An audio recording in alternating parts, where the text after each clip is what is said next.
every person I met was a book. You know, some of the pleasure of diving in. Well, we are live. Wow. Yay. So welcome everyone. My name is Anna and I am live with you. Oh, now we're live. Well, hi everyone. My name is Anna and I am coming to you from the Open Center in New York City.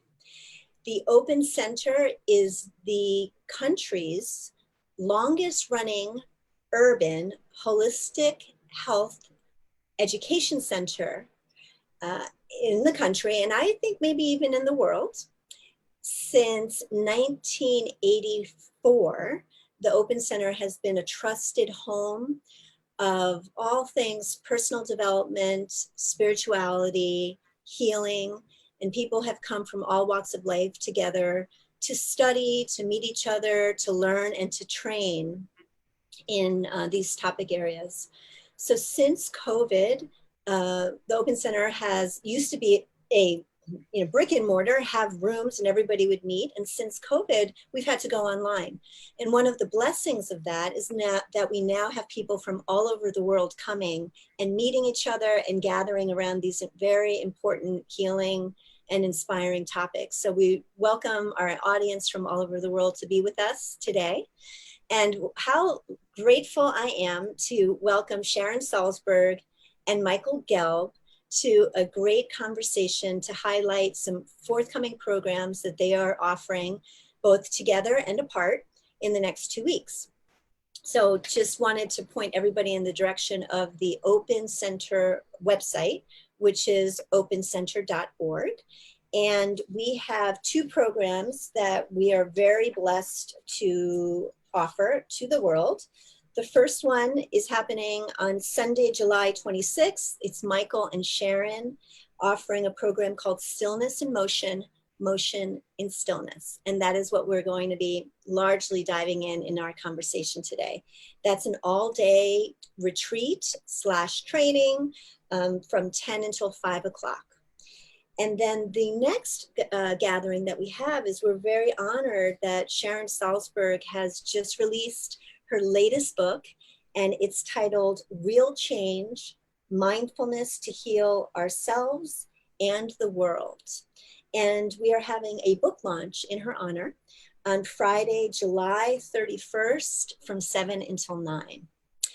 And I also just learned that Michael also has a book forthcoming. And we're going to need to set up an event for you.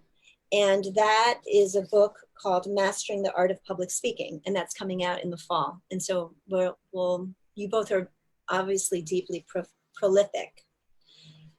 So I wanted to just take a step back and wanted to say that as I'm doing research to gather with you, I'm realizing that you two together represent 90 years of mastery. So I'm going to immediately forgive myself, for there's no way I can really unpack the level of proficiency and prolificness that you both represent is really incredible. So you've done great things in the world.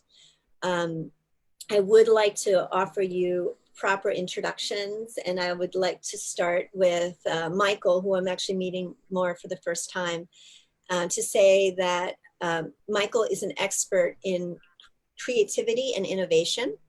He works with organizations and high performance leaders around the world. You are also the author of 16 books on a whole range of subjects. You, earlier on in your life, you were a professional juggler. You are a 5th degree black belt in Aikido. You've been studying meditation for 40 years, as well as Qigong and Tai Chi. And I do know, I knew of your book, Thinking Like Leonardo da Vinci, which is a book that a lot of people know, and really helping us understand his process of creativity and that it's accessible for all of us. So you have an infectious laugh. I know that we're going to get that, and incredible energy. So it's really nice to welcome you, Michael. Thank you. Yeah. And then Sharon Salzberg, known all over the world, has been teaching and practicing meditation since 1974, is the author of many books, including her most recent book called Real Change.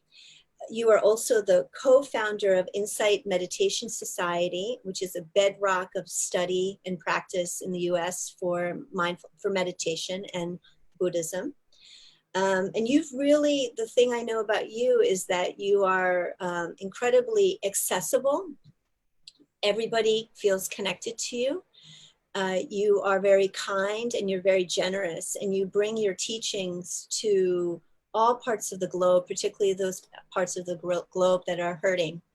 And you teach us about loving kindness practice and mindfulness practice, and how those are actually quite superpowers that we need in order to live our best personal lives, but also to serve. And that is a very timely subject right now in our world. So welcome to you both. I'm very honored. So I'm going to ask you right off, we've got this program that you two co-designed called Stillness and Motion, Motion and Stillness. What does that mean? And I'll let either one of you decide who's going to be the first. Oh, Michael, you start. Well, we're going to explore what it means. It's wonderful that you start with that question, because Rilke said, live the questions. And part of why I love teaching at the Open Center. I started teaching at the Open Center around 1985. I know Sharon has for a really long time too. Sharon and I actually met at the Open Center. And this title emerged because it's a theme that we've each been exploring for all those years. But what I love about it is we're not going to be teaching you something based on how prolific we are from stuff we did years ago or books that we wrote. This is fresh in every moment, to ask what this means to us right in this moment. So that's the exploration we'll be taking together in a couple of weeks. What does this really mean to us? And then, yes, we will guide the exploration in our highly complementary ways, as you will see. Right, Sharon? I agree. And we did meet at the Open Center. I was an attendee at a program that Michael was co-teaching with Robert Pang. It was a Qigong workshop. And I think we just hit it off. And there was just that moment of like, oh, like, let's do something together. And this in a way is perfect, because not only does motion mean formalized movement like Qigong or walking meditation, but it's life, like how do we bring this quality of stillness into life? And life right now is extremely stressful for many people in many ways, different ways.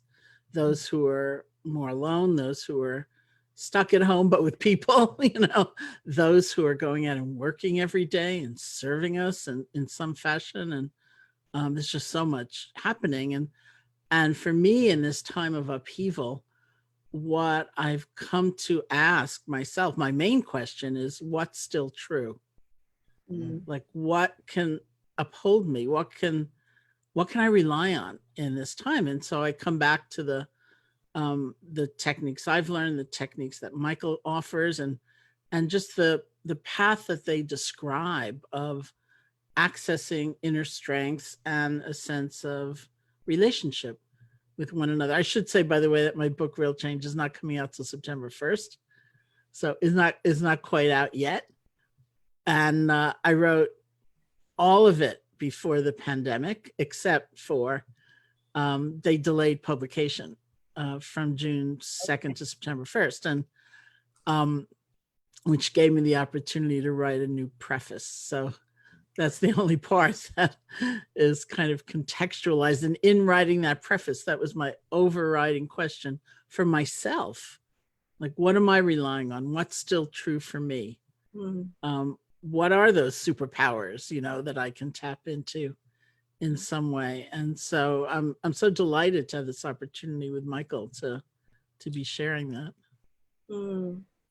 Well, I'll tell you, when I heard the title and kind of started thinking about it, for me, it made me think that it's possible that with the racing mind, which is really pretty common right now, right? We're taking in so much information and we're being triggered in so many ways.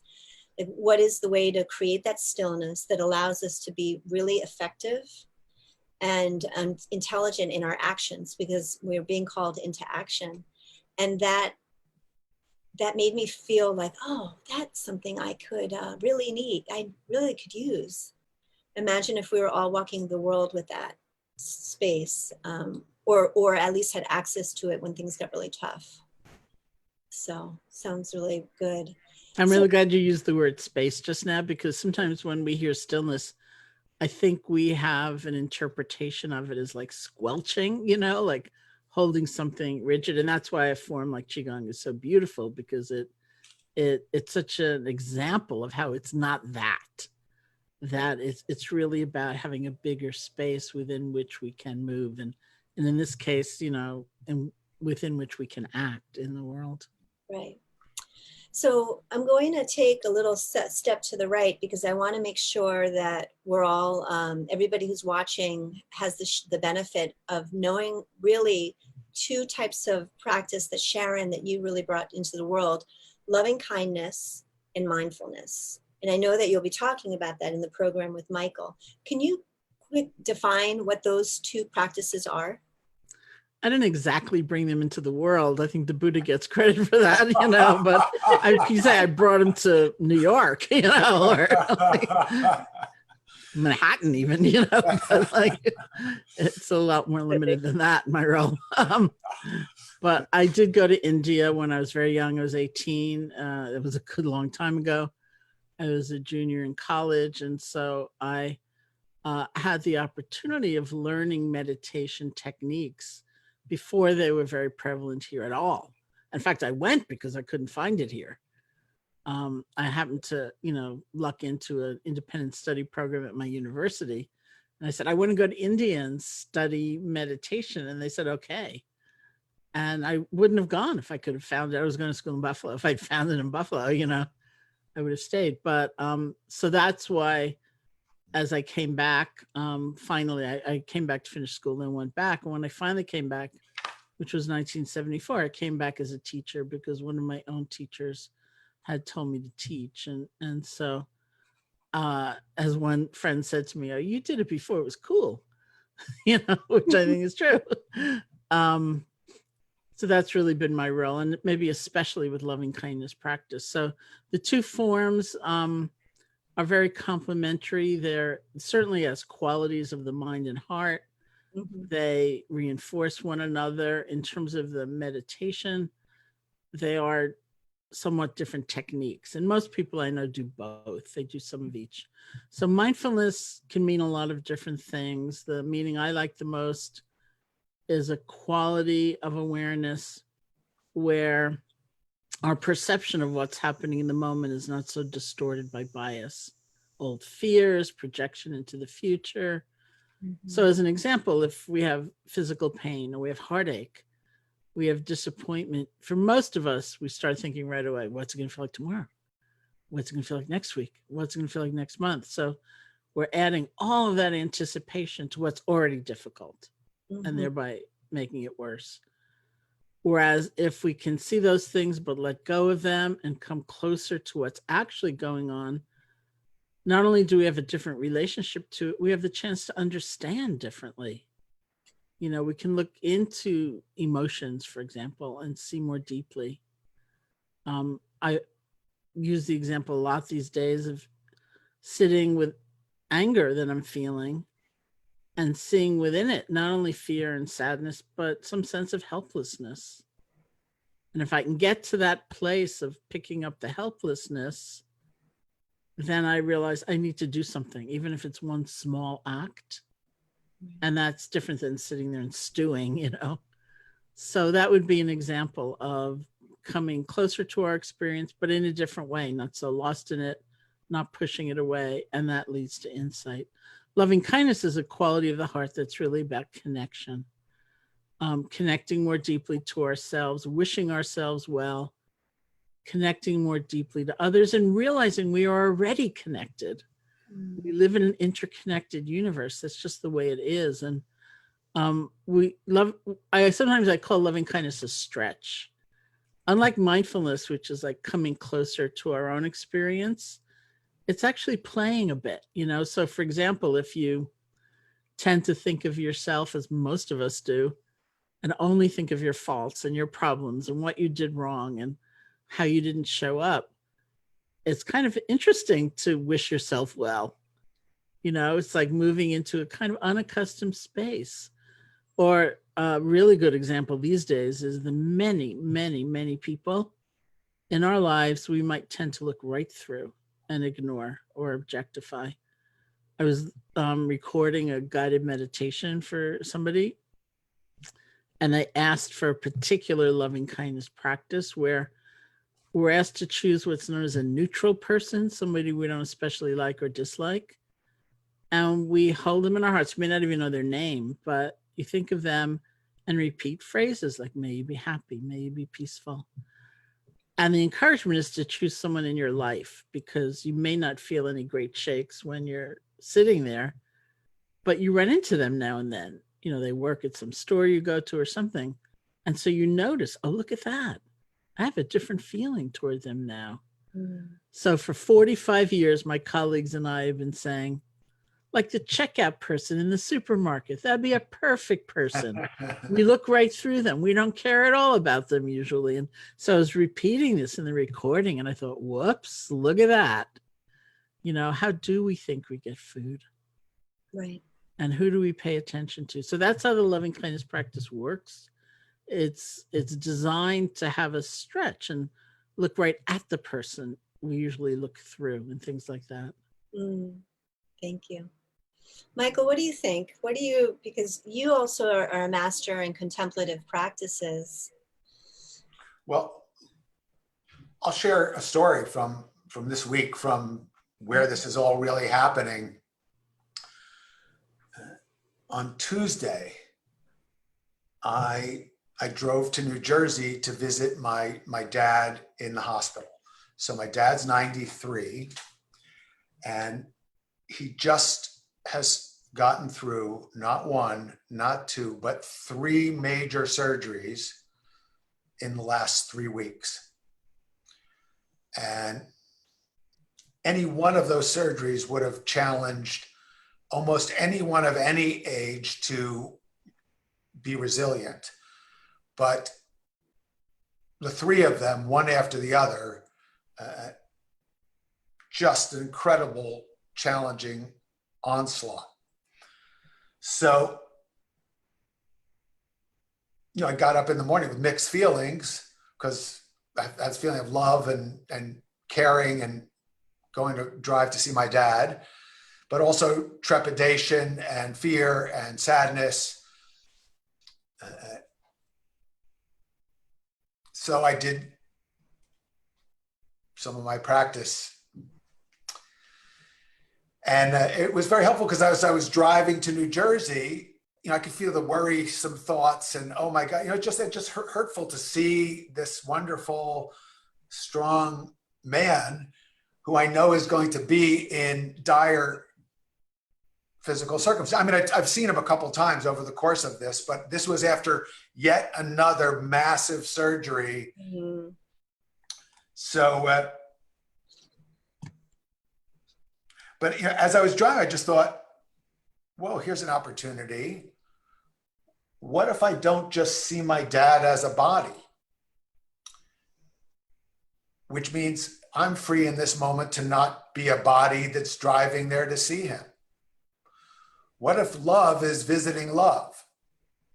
What if that's what's brought in this trip to the hospital? And as Sharon said, to all the sentient beings who are at that hospital, who are the people behind the desk and the nurse who came in. And it turned out that there was this guy, Tom, who was my dad's roommate, who just had a stent put in. And my dad had had a terrible night with nightmares. He couldn't sleep. And Tom helped stay up and look after him. So it was easy in a way to hold the space. And Sharon said it beautifully before too, because the stillness that I felt within was spacious. And then that spaciousness, instead of identifying with my dad's suffering that he was sharing with me, I was able to empathize, feel it, connect with him. And then before I left, he was singing the song, The Impossible Dream from, Man of La Mancha. And I played him some Sid Caesar routines on YouTube. So I've got him laughing, comedy. So we had this wonderful connection. And I felt blessed that I had the opportunity to go to the hospital. And then I drove to visit my mom, who's 89 and all I can tell you is that my mom last fall was in the hospital for 10 days, and she gave us the "I've had a good life" speech. But here she was, she's recovered, and now she's part of the support team trying to get my dad out of the hospital, back to the place where they live. So check in with mom. And again, that was, if after 45 years of practice, you can't be present and be loving to your own parents, well, come back for another lifetime. So that was it was actually a wonderful visit. And again, I connected with the guy who checks you on the way into where they live, and had a wonderful sense of, here's another angelic person guarding the gate to help, because they're checking to make sure nobody has COVID going into this place. So then I go home, and I get home, and we have dinner's almost ready. And I come right in, I start putting together dinner with my wife. And I could feel that even though I was riding healing good energies that got me through the day, the personalized me was still a little tired and stressed out, and really looking forward to relaxing dinner. I'm going to have a really good bottle of wine right now. So we're getting ready, we're almost ready to eat. And there's this last little thing. And I look over, and my wife, who is normally just immaculately careful and present in the kitchen, especially with knives. She's the sous chef of our production line here. And I see her doing something with a knife. She's trying to cut something, and I'm looking at it. It just looks so wrong. And I'm thinking, before I could say, "Oh my God, stop," she slices her finger. So now there's blood everywhere. And I say, "Quick, wrap your finger." And I lose it for a moment. I can't believe I have to go to a hospital. I just can't believe, and it was, I was going to start swearing and just was about to completely explode. But I grabbed a towel. Here's a technique that they don't usually teach you at the Open Center, but I shoved the towel in my mouth and bit it so that I didn't start screaming and cursing. And I was like, "Whoa!" And then I just said, "Okay, gotta just execute, get this done. Honey, get in the car, keep your finger elevated, wrap it up, go to the urgent care center, get her in there, get her signed up." She goes to the back. I go to the parking lot.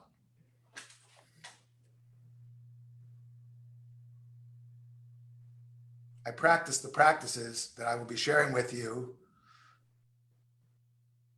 on our program together.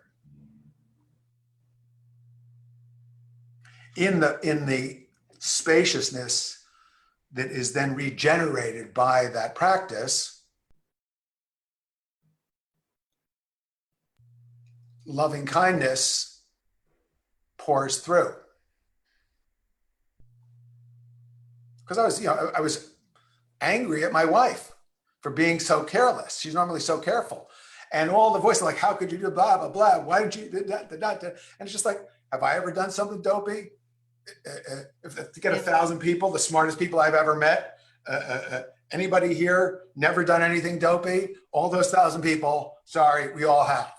So, and if you don't forgive your own wife, and the thing is to do it quickly, don't let this linger. So I just said, but you have to, it's not I, some higher thing, forgiving you for me. It's no, love has to be present. Healing has to be present. This has to be completely released now. So this is while I'm doing the practices that I will share, because that's what these practices do for me. And that's why I teach them. And it's why these kinds of practices, real change, we'd like to change somebody over there. We'd like to change the people who are doing these things we see in the news. But if we can't change ourselves when we are losing it, if we can't recover quickly, we're not going to make a difference in the world. So, and then amazingly, she got out of we had a beautiful, loving connection. We drove home. We had a fabulous dinner. We got home in enough time that the food didn't go bad. I managed to cover it before we left. We drank that bottle of wine. And yes, our love and our connection is deepened by getting through that kind of adversity and doing it quickly. Right. Thank you. Thank you. My mind goes to the book Real Change, and not even the book, but this moment in history where those kinds of experiences, Michael, that are deeply personal, but then all of the experiences that are with our neighbor, with the people we worry for, the fear, the anger, the grief, there's a whole set of experiences that we're all faced with, deeply personal, the micro and the macro. And that what I'm hearing you say is that these practices that you'll share help steady us and ready us to do the thing that is most intelligent and also most like less prescribed, like it's really inspired through love, right? And Sharon, I think in the book you say that these practices are an antidote to fear, right? Can you talk a little bit about that juxtaposition between fear and then what Michael just talked about, love, and how they're needed right now? Sure. And I also want to say that I was so moved when Michael talked about recovering, because I think that was lesson 101 in my meditation practice. And it was the hardest thing to believe, because I, like everybody, had, when I say 101, I don't mean that I got beyond it. I mean that it's the most fundamental, important lesson of all.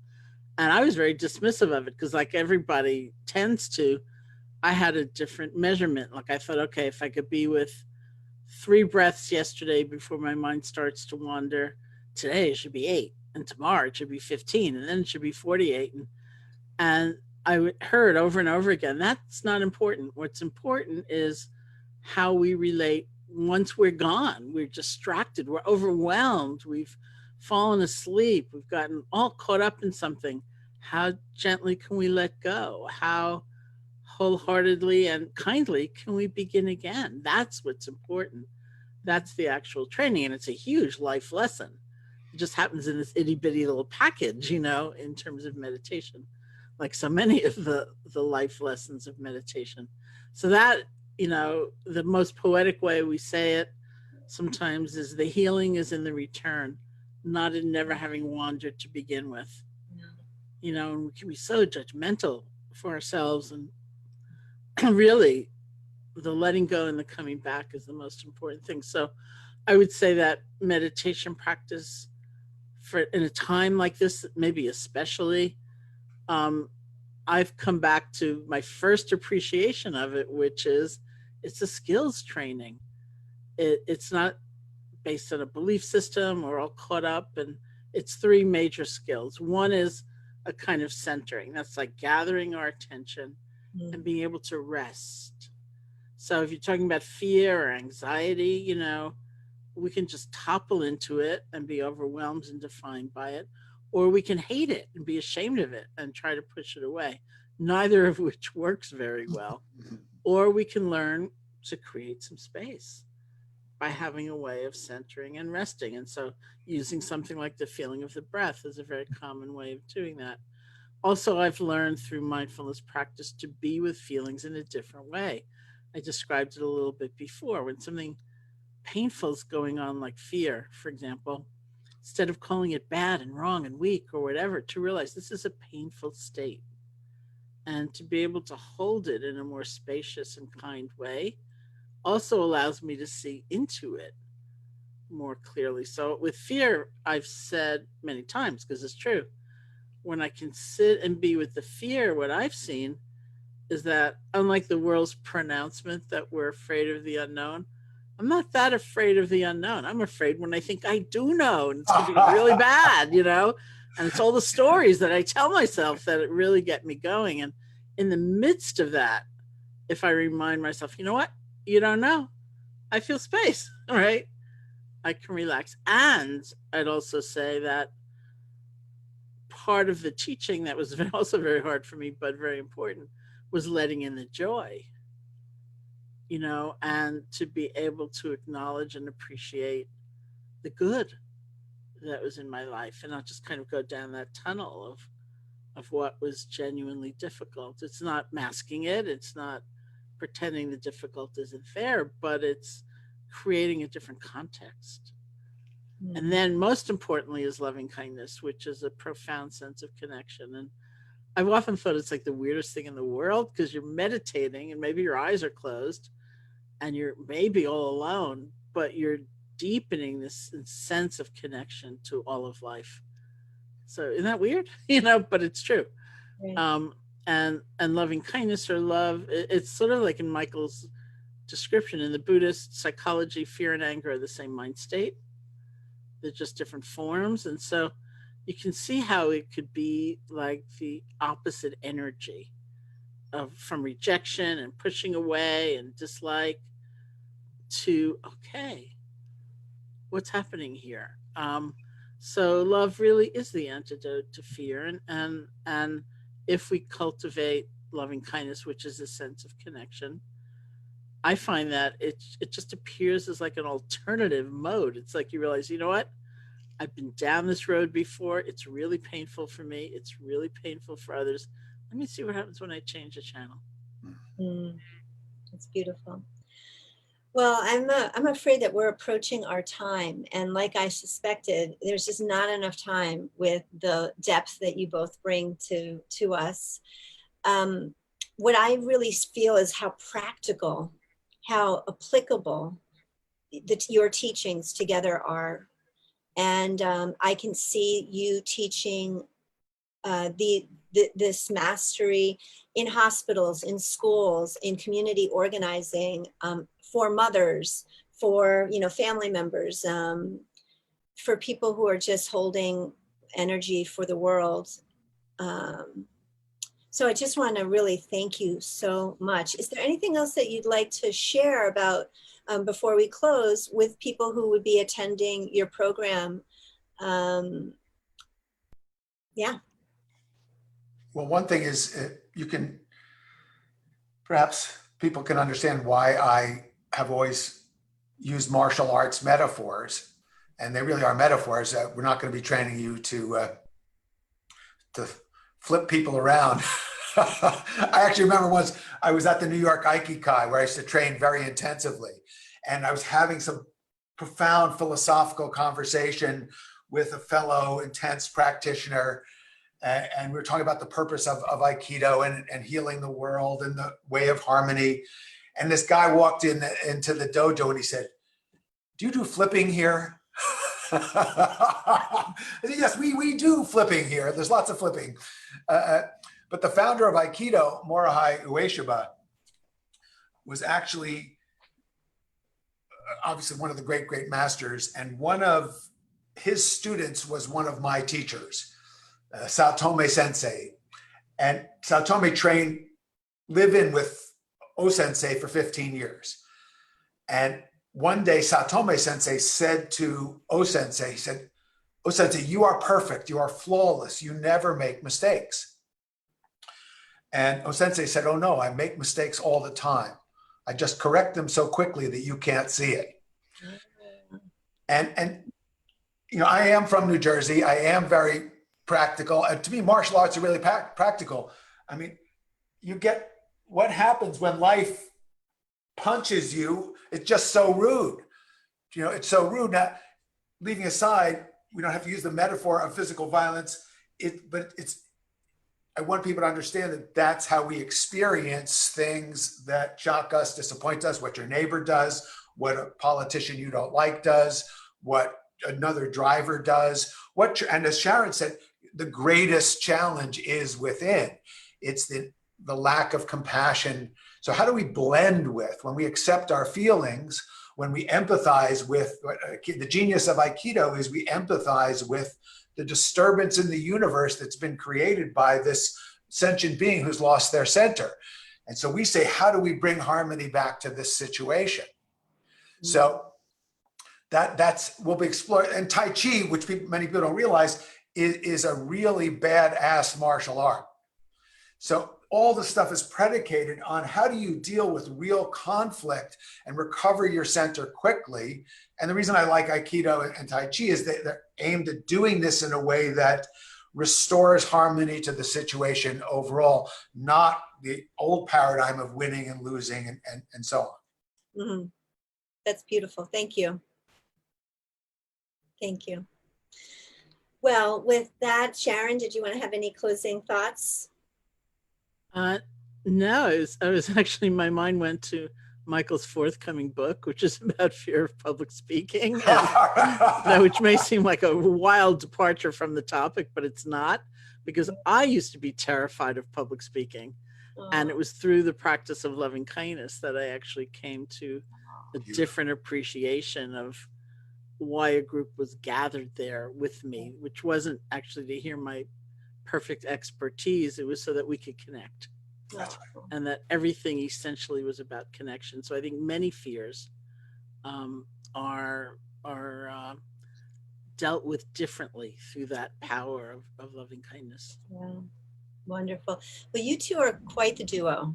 And I'm so grateful that you are also playful enough to meet and say, hey, let's do something together and let's bring it out into the world. And so really deep gratitude to you for that. Thank you for bringing your program to the Open Center. I do hope that you continue to offer it everywhere. It's the times need you. And so with that, I'll just remind everybody that Stillness in Motion, Motion in Stillness, led by Michael Gelb and Sharon Salzberg, will be happening on Sunday, July 26th from 10 until 5 online. We welcome an international audience to that program. And then we are really excited to inaugurate Sharon's next book called Real Change, Mindfulness to Heal Ourselves and the World. And that will be on Friday, July 31st. From 7 to 9, it'll be an online book launch. So, and then we look forward, Michael, to celebrating your forthcoming book this fall. So thank you so much. Blessings, have a beautiful day. Thank you. Thank you. Thank you. See y'all soon. Ciao. Bye, ciao, ciao.